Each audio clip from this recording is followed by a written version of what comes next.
All right. Hello, everybody. Welcome to Drawing with Mr. Hutch, episode 3. So today we are going to draw the Kool-Aid Man. All right. So follow along. I'll try to break it down into basic shapes, and then we'll move from the big shapes to the small shapes. We'll add some value, some shading, some highlights.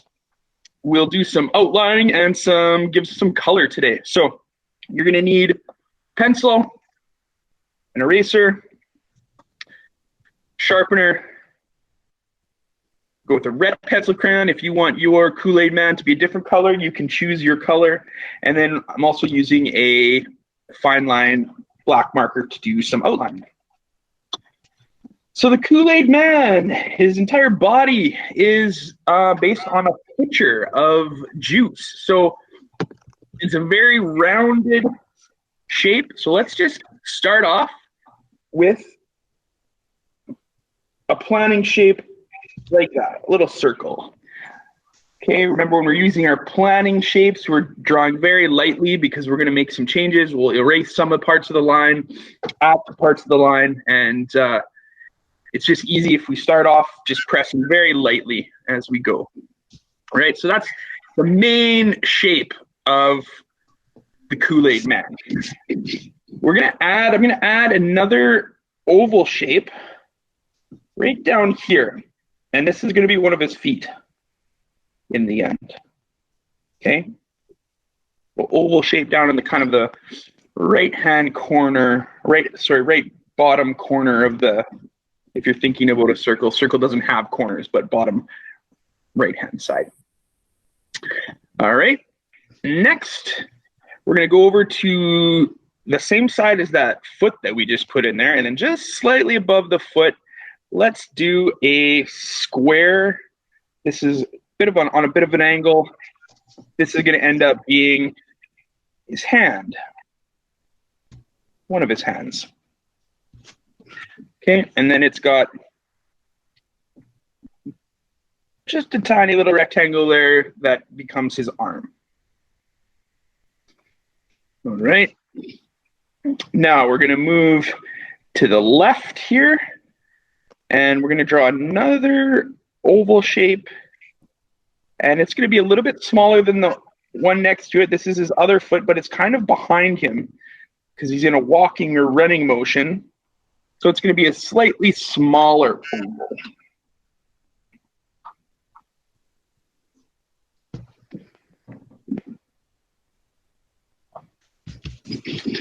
All right. Now, let's a connecting shape from the main circle to this foot. Let's just do kind of a simple rectangle that comes down. We're going to change this shape a little bit, but for proportions and everything, I just want to have that in there for now. Okay. Now we're going to go over to the left-hand side of the body here, my left, and this is going to be his arm. Okay, so we're going to do kind of a tapering shape right there. It's a little bit wider at this end than it is at this end. And then at the end of this shape, we're going to draw another planning shape for his other fist. That's another rectangle.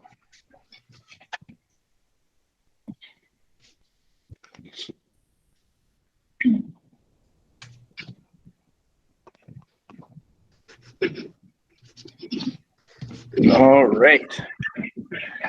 Now we're going to deal with the top of the jar shape. So kind of starting from where this arm is connecting with the circular area, we're going to come up on a bit of an arc, and then we're going to go back to identify kind of the lid of this pitcher.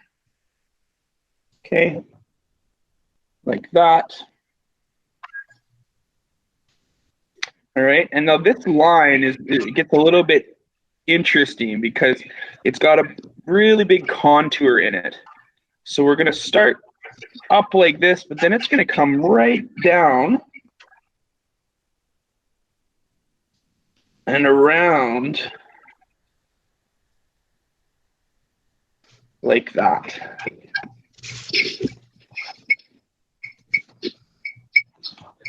Right, still doing our planning shapes, so we'll keep them nice and loose. All right, so now this is the front rim of the pitcher of juice or pitcher of Kool-Aid. And then it kind of ends there, because what we end up having is we've got a splash coming out of the top. So we're going to leave that splash for now. We'll come back to it. Let's just connect this side of the jar to the body. So the brim kind of comes like that. And then right away here, you've got the handle. The handle for the pitcher comes down almost like a triangle shape, rounded triangle. And then let's draw the cutout of the handle.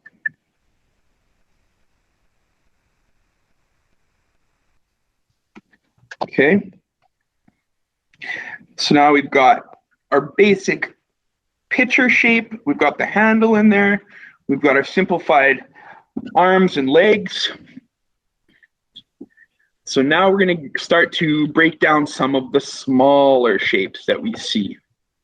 So the first thing, let's go to the hand, this hand over here by the handle on the jar. And we're going to start to identify his fingers. Okay, so he's got a thumb right here, oval shape, and it goes over top of his three-fingered hand, the classic three-fingered cartoon hand. And these are all basically overlapping ovals.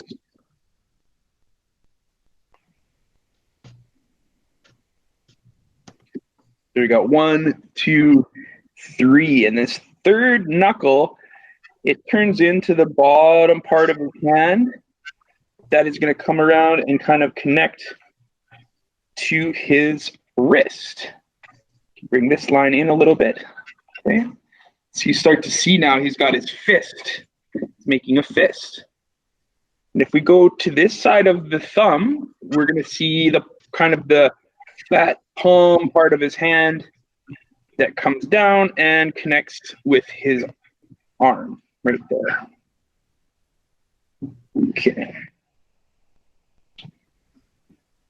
These shapes can be a little bit darker than our planning lines because these are now starting to be finishing lines, lines that we're going to keep as we go through here.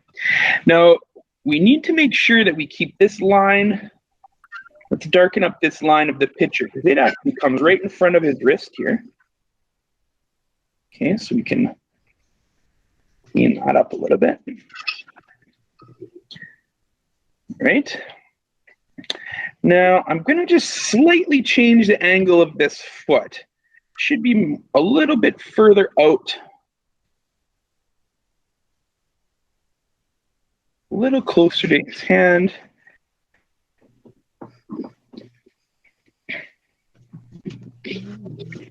And it comes down like this. Okay. And then you're going to see his knee is behind his foot, and it's just kind of a little contoured line, a little curved line like that. And then you see kind of his calf, or the back of his calf like this. So this would be his knee, and that would be his calf there. Okay, so I'm just going to erase the planning line from that initial foot that I had drawn. Didn't really like where the placement was. Okay. How are we doing, Tristan? Pretty good. Nice. All right, so let's just keep moving along here. So now we can darken in this bottom line of the pitcher a little bit. That's a line we're going to keep. This line is all good. We're going to keep that line. Now let's deal with his other foot and leg. So like I said, we drew just kind of a rectangle here, but it's going to have a little more contour because he's running, right? So this is his foot in the front, and this is the foot in his back. So he's kind of, this actually is going to have a bit of a contour. So it's going to be like this. Bit of a curve to it like that. And then this is going to taper, which means it gets a little bit narrow at the end. Okay, so that's the shape that we're looking at for that leg.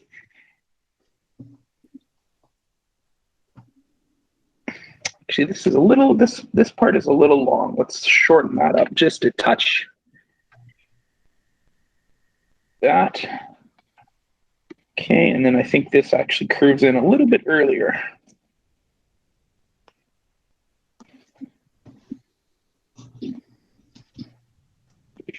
Okay, and the back of his foot is almost touches the picture, but not quite. I think that shape was initial shape that we drew for that foot was a pretty good size, pretty good shape. So we can kind of darken that up.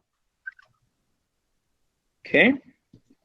So now we've got a running Kool-Aid man. So let's keep moving along over here to his, what would be the left side of my page, Kool-Aid man's right hand. And we're going to follow that same kind of process as we did on the other hand and draw in his fingers. So we're going to have a thumb that's right here, an oval or almost like a rounded rectangle. And then he's going to have his three-fingered hand with those overlapping ovals again.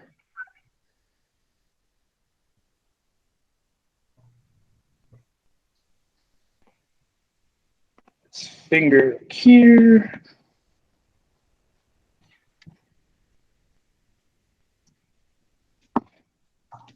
That.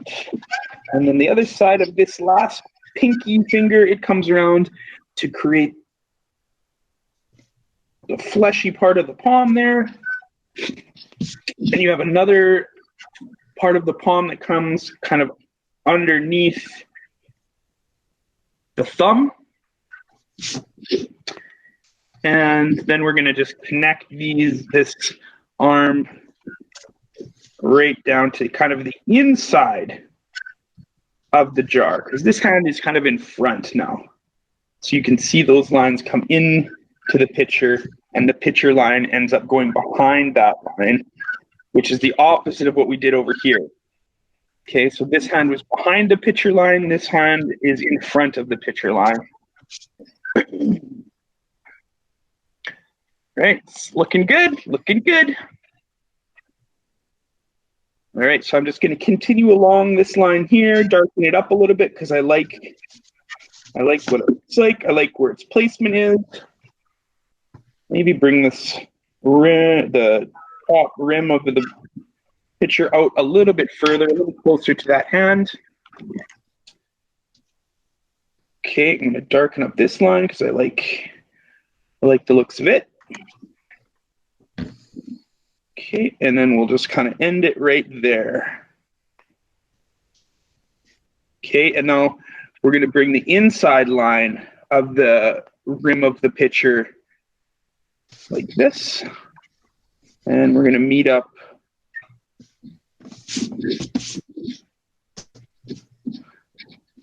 with the pitcher rim on this side.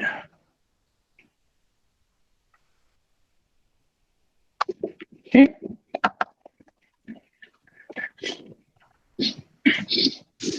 Now, this is a bit of a tricky thing to pull off here on this side of the brim, because we can start to see the brim of the pitcher going back this way as well.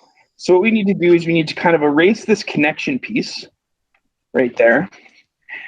And we bring this line up and over a little bit fatter because it's showing the other side of the brim.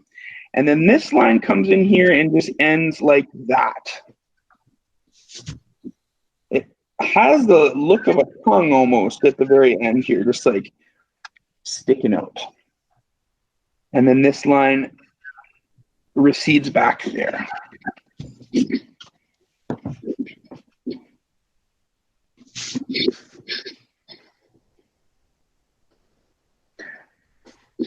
Okay. Now it's time, we're going to just erase some of the planning lines that we had in here from that original circle that we drew, because that's going to get in the way, because we need to draw the liquid now inside.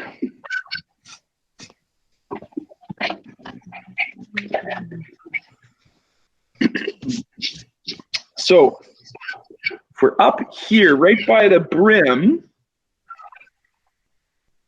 the Kool-Aid liquid line goes like this. Hey, Tristan's got a Kool-Aid. Nice. Good timing. So here we've got a liquid line that goes like this, meets up right with the side of the pitcher. But then we have another line to kind of show the splashing that's going on that starts here, comes around, does not meet up with the side of the pitcher, comes around, dips down, and then disappears under that brim. Okay, and then it reappears right here as a splash. So this is an organic shape, which means it's not a geometric shape. It's something that you would see in nature, a puddle, a splash, etc. And so this one is hard to describe other than just kind of think about a splash.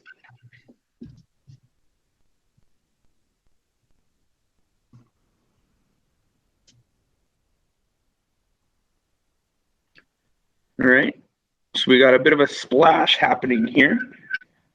Just gonna bring this one out a little bit further. It almost should line up with the top of the thumb. So we're to draw a line from the top of the thumb. This splash comes out a little bit further. All right, and then we've got this rogue drop coming off of the splash from the juice. Now we need to add in the ice, because this guy's got ice in his head. So we've got ice is basically essentially a cube, right? So we're going to have to draw a three-dimensional cube here. So here's the top of the cube.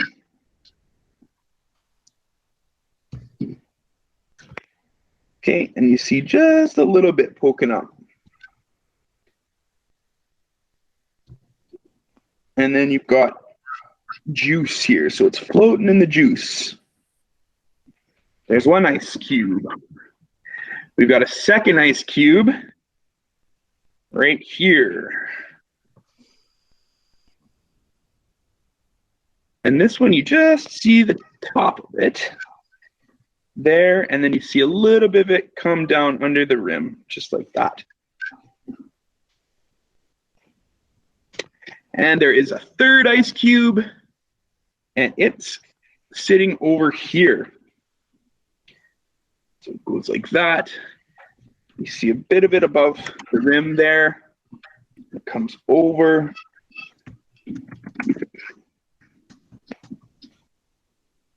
And then you see it come under the rim right here and down again.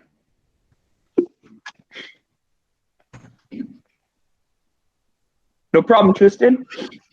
Thanks for joining. All right, so we've got our cubes. I think I'm going to make this cube a little bigger.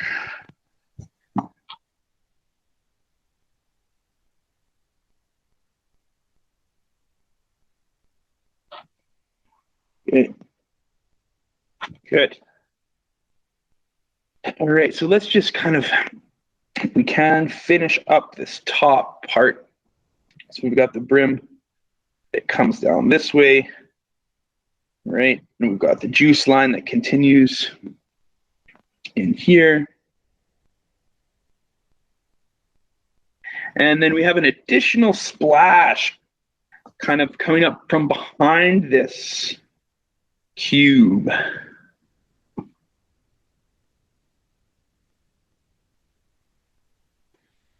right.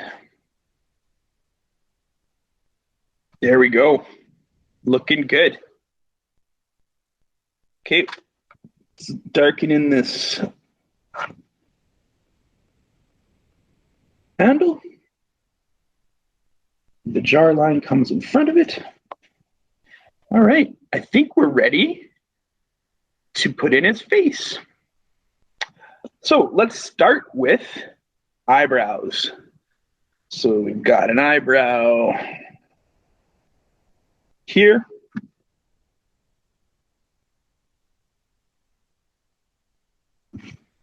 Right, got another eyebrow here.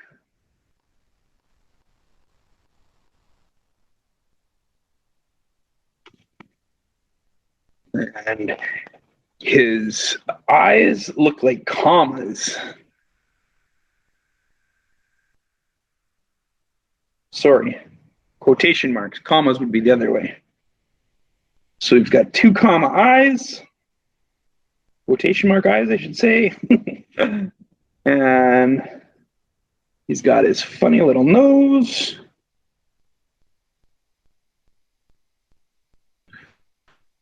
And then he's got this big grin on his face.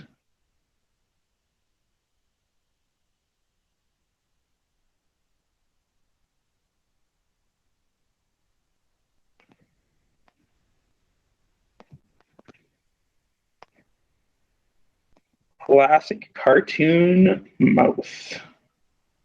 Big cheesy grin. So we can taper that in a little bit more.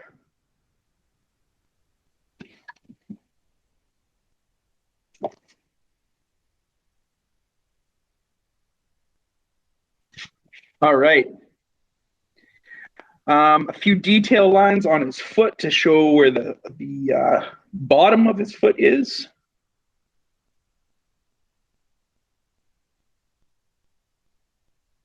Okay. And I think we're finished with the line portion of Kool-Aid Man. So now what I like to do is I like to grab my pigment liner or ultrafine Sharpies work and outline our drawing. When we're using ultrafine Sharpies or pigment liners, the idea is to be really confident, make nice, smooth lines with your pigment liner.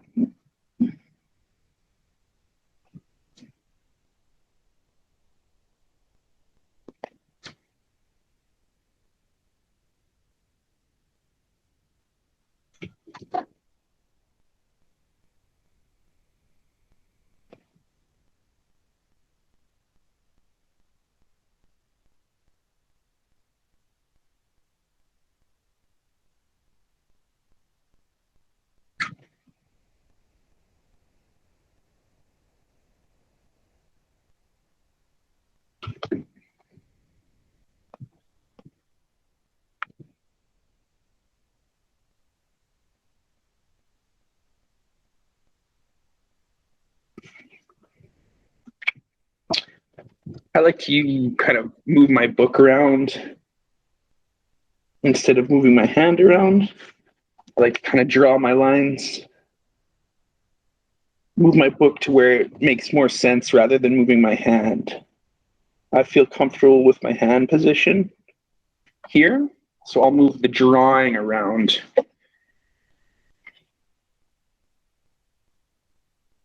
To make my pigment lining more natural. Instead of trying to change my hand position to where the line needs to be drawn, I'll move the line to where it's comfortable for my hand to draw. This helps with the confident strokes. It's just all about practice and comfort in terms of that. Sorry, I don't need to be off camera. Try to keep it there for you.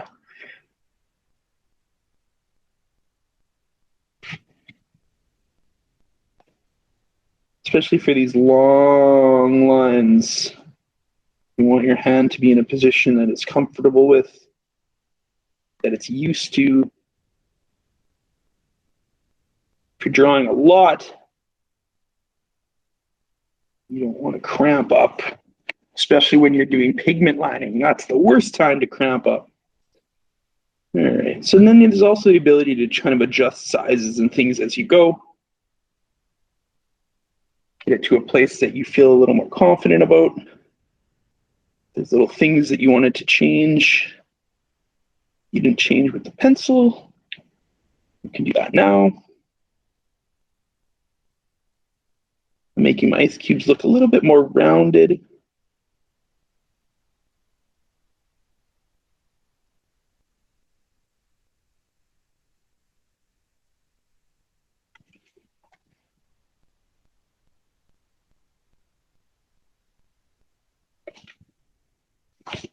Okay.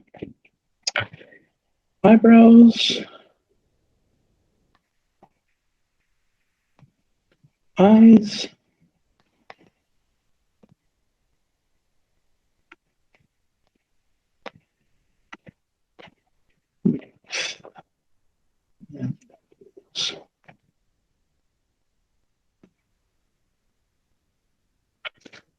Okay. Pretty happy with that.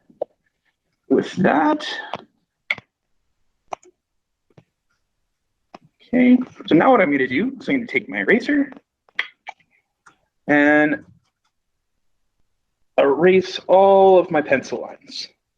You're like, oh, I did all that work, all that concentration with my pencil just to have it all erased. The progression. This is how I like to draw. This is how I like to do illustration. This is not how you have to do your illustration or drawing, but I like to share my process. All right, so here we are. We've got our outlined Mr. Kool-Aid, the Kool-Aid man. Hey, hey. So now what I'm going to do is I'm going to put in some value, okay? Value with my pencil crayon. Now, there's going to be some highlights, there's going to be some mediums, and there's going to be some darker shadows. So what I'm going to do is I'm going to press very lightly where there are highlights, medium where it's medium, and darker where we've got some shadows. So let's start up in the splash area, because we've got, sometimes what I'll do is I'll kind of do a little circle outline to show me where those highlights are going to be so that I don't color over them by accident. And then go in with a nice, steady, consistent color.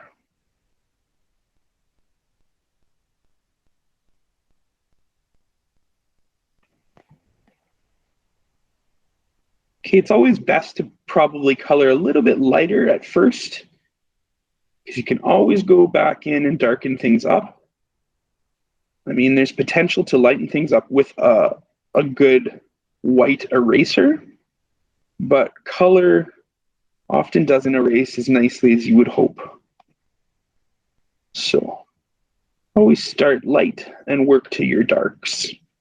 That's kind of my rule of thumb when it comes to coloring. Even when it comes to painting, I will generally start with lighter colors and move to my darker colors, because it's easy to color up a light color with a dark color, but the reverse is oftentimes impossible, unless, of course, you repaint with white and paint over. But so I probably could have picked maybe a better red. It's a little bit of a browny red, or at least it's coming off that way on the camera. All right, so now we're inside this inside kind of bowl of the juice, and it's a little bit darker in this area. So I'm just gonna press a little bit harder, because I know this is gonna be one of the darker areas. It also looks a little bit dark here as it moves up into that splash, as the light starts to hit that splash coming out of over the top of the rim of the jar. All right, so let's move into the main part here. We've got main part of the picture. We've got a highlight that comes along like this, and it continues down under his arm to here. So that's a highlighted piece. He's got highlights on each of his fingers. And on this side of his arm. Actually, this line needs to just come in a little bit. All right, so then let's go in with our medium strength, medium pressure, I should say, of red. We'll just bring it right up to that line. Ideally, you color in the same direction for the whole thing. So I'm kind of doing a horizontal color, coloring from right to left.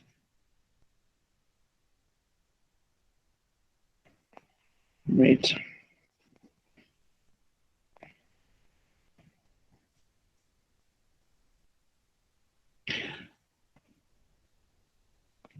Coloring with pencil crayons is something that you can always improve on. I think sometimes what I see my students doing is, they concentrate so hard on the drawing and the outlining, and then it comes to the coloring, and they just they don't put as much focus or attention into it. And adding value to a piece of art it really brings these pieces of art to life. And sometimes it's kind of unfortunate because the drawing and the outlining was so good, and then the coloring doesn't give it as much focus or much attention, and it really brings down the quality of the final piece. There's going to be a shadow inside that hand there that we'll deal with the shadows in a minute. It's similar to in graphic design when I was going through graphic design school, and oftentimes the typography or the copy, the words on a poster or a package or something, often got left to the end and was just kind of slapped on. And what you learn as you go through art school and design school is that every aspect of a piece of artwork deserves the same attention to detail and respect as that first line you draw. So typography in itself in terms of graphic design becomes a really big focus, and you can specialize just in that aspect of graphic design, just the way that you work with words and the letter form. So nothing is too small to not warrant some attention and some focus.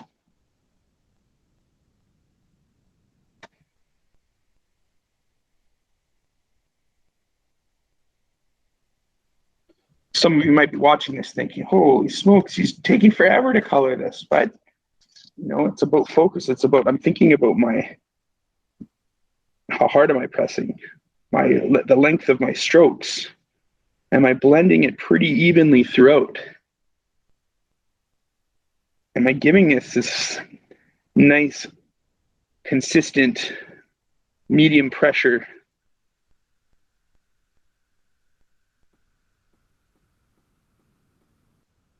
Am I making my strokes all in the same direction?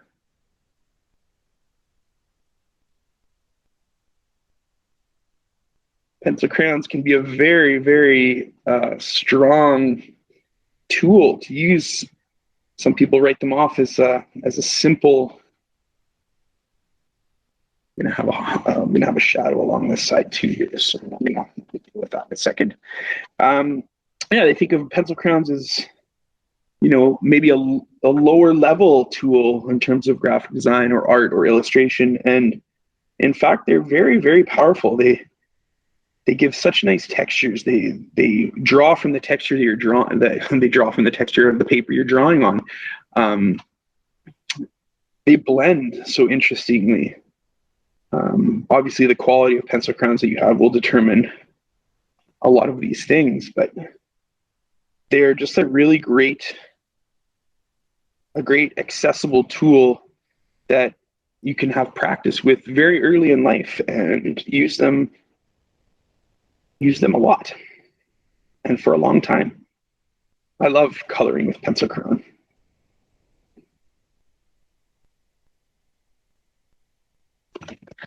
Ready. It's coming along. It's coming along. All right. Let's finish up. Get some value in these feet.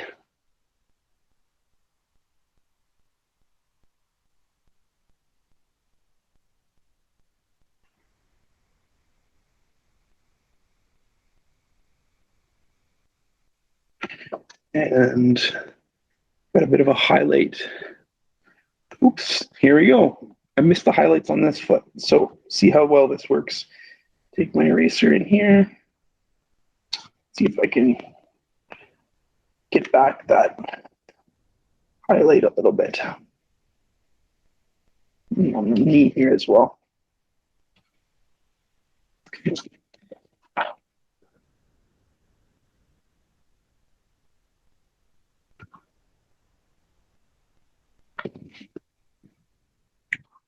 Right, and then this leg will have highlight here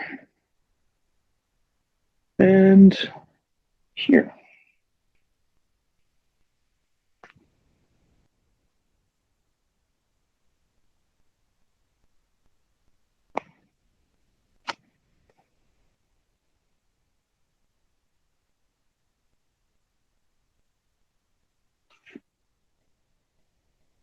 All right, so let's go back in now and darken up some of our highlight or our shadows. So we got quite a large shadow along here.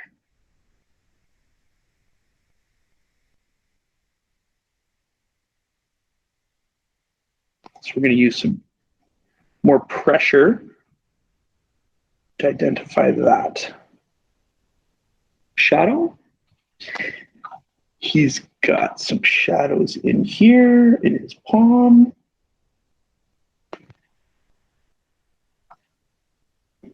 Under his fingers. And here. Okay. And darken this guy a little bit. And the bottom of his foot, he's got a shadow almost touches that black line up the sole of his foot.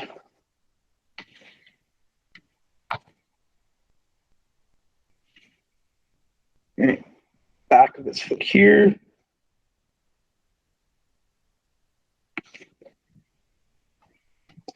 Where the top of his leg.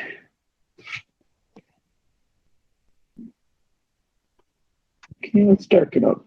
See inside, splash. More. Here a little bit. Oh, and part of his finger here. There, that. Add in some more shadows. Bit of a shadow here, bit of shadow here.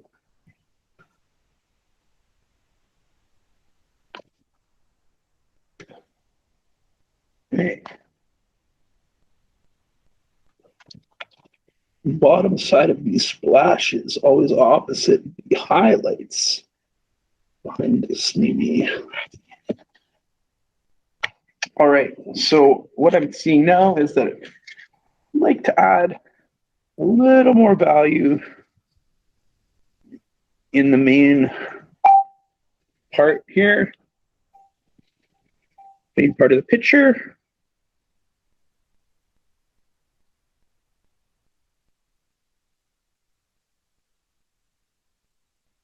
Darken that up a little bit.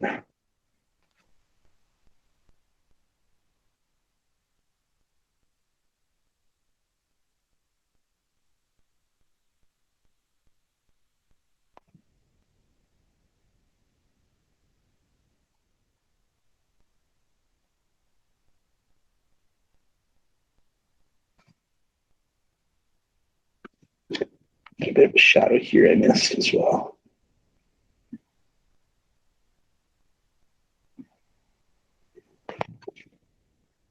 All right. So now I've got these highlights that are not actually white. They're just a lighter shade. So we're going to go back in there and just very lightly add in a little bit of value. It's a light red piece in there.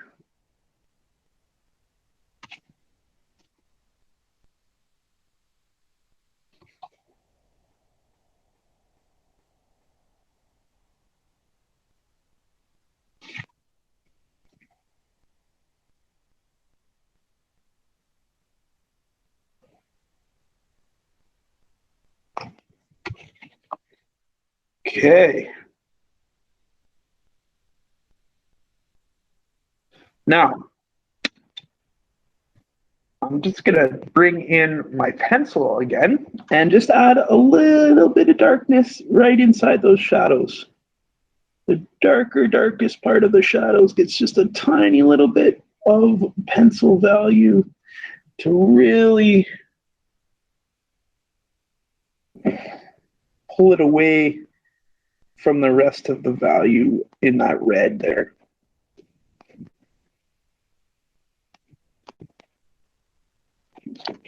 Stay in the lines, Mr. Hutch.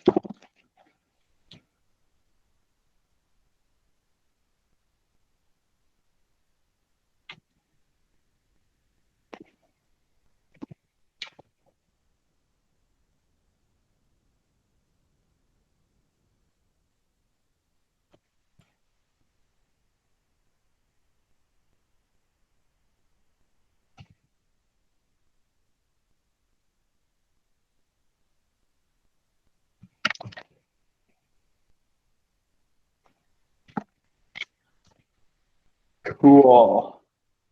It's pretty brown looking on screen, but in front of me, it looks a lot more red.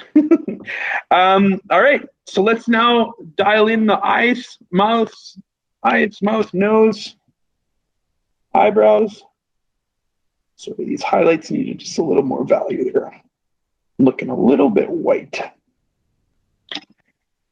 Okay, now with our ultrafine Sharpie or pigment liner, clean up the eyes, make them blacked out. Do the same. Oh, this guy's dying. Need another. Another.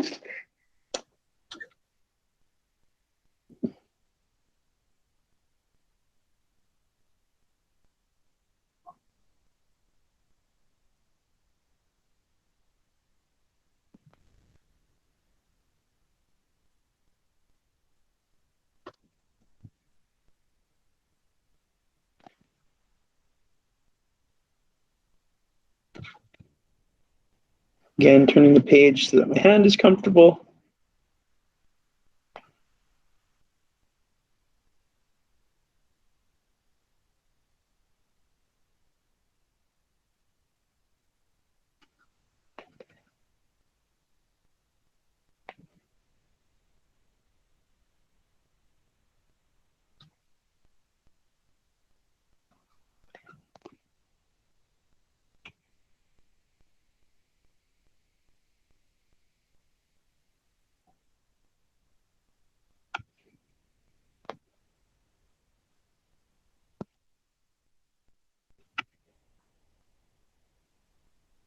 Alrighty.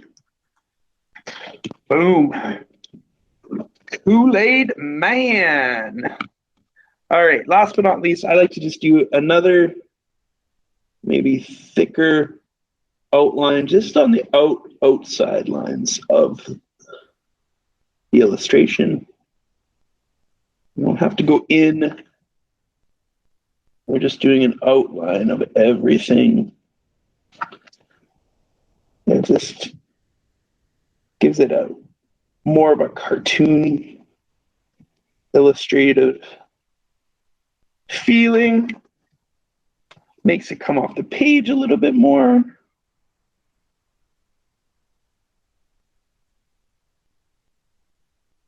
This Sharpies are running low too. It's not leaving me with a very clean line, but it's not bad. Not bad at all.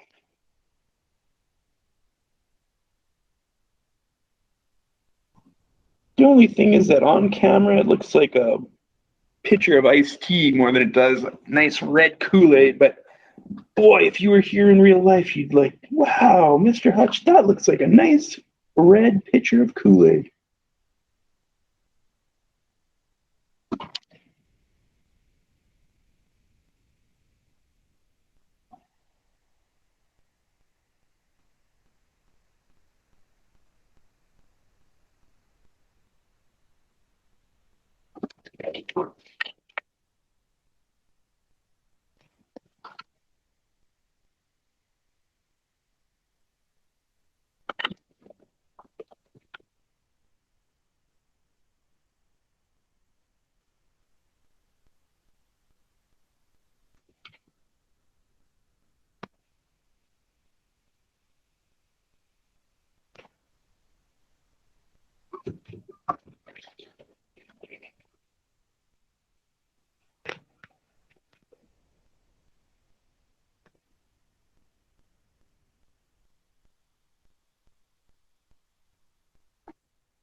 And there is the Kool-Aid Man. Let's just give him a little bit of shadow on the ground so it doesn't look like he's just kind of floating in nowhere.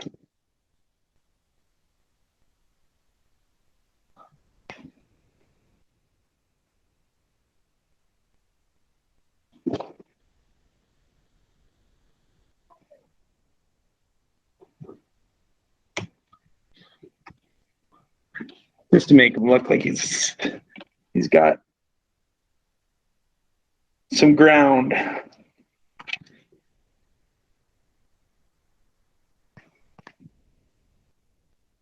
Shadows are a little bit darker as things are closer to the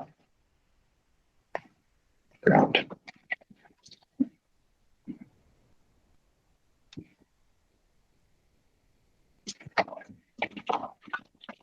Hey, Kool-Aid! All right, that's all for today. Thanks so much for tuning in to episode 3 with Mr. Hutch. We drew Mr. Kool-Aid.